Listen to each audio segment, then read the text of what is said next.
বাংলাদেশের সংখ্যালঘুদের উপর অত্যাচারের অভিযোগ তোলে ভারতীয় সংগঠন সনাতনী ঐক্য পরিষদ। এরই প্রতিবাদে সীমান্ত এলাকায় সমাবেশ ডাকে তারা। এ সময় ইসকন নেতা চিন্ময় দাসের মুক্তির দাবিও জানায় সংগঠনটি। এ সময় তারা অভিযোগ তোলেন, বাংলাদেশিরা ভারতে অনুপ্রবেশ করে সীমান্ত এলাকায় বিরিয়ানির দোকান দিয়েছে।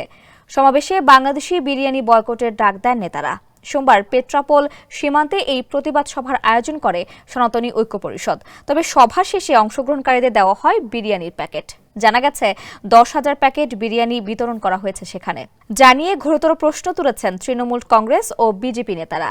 এমনিতেই ইসকন নেতা ও সন্ন্যাসী চিন্ময় কৃষ্ণ দাসের মুক্তির দাবিতে উত্তাল ছিল গোটা ভারত। বিশেষ করে সত্য মিথ্যা ও প্রোপাগান্ডার উপর ভর করে ওপার বাংলায় আন্দোলন হচ্ছে প্রতিদিনই।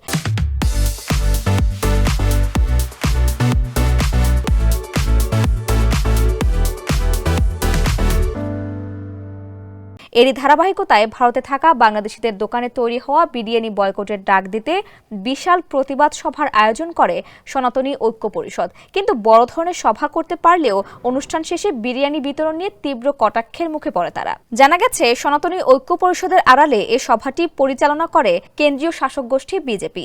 ফলে এই দলের বিপুল সংখ্যক নেতাকর্মী ও সমর্থক সভায় অংশ নেন। সভামঞ্চে উপস্থিত ছিলেন বিজেপির একাধিক নেতা। তারা একে একে অনুপ্রবেশকারী বাংলাদেশিদের হাতে তৈরি বিরিয়ানি বয়কটের ডাক দেন। কিন্তু বিতরণ করা বিরিয়ানি নিয়ে এক বিজেপি নেতা দাবি করেন, রাজ্যে যেভাবে বিরিয়ানি দোকান গড়ে উঠেছে তা কোনোভাবেই হিন্দুদের হতে পারে না। অন্যান্য বিজেপি নেতারাও একই বার্তা দেন।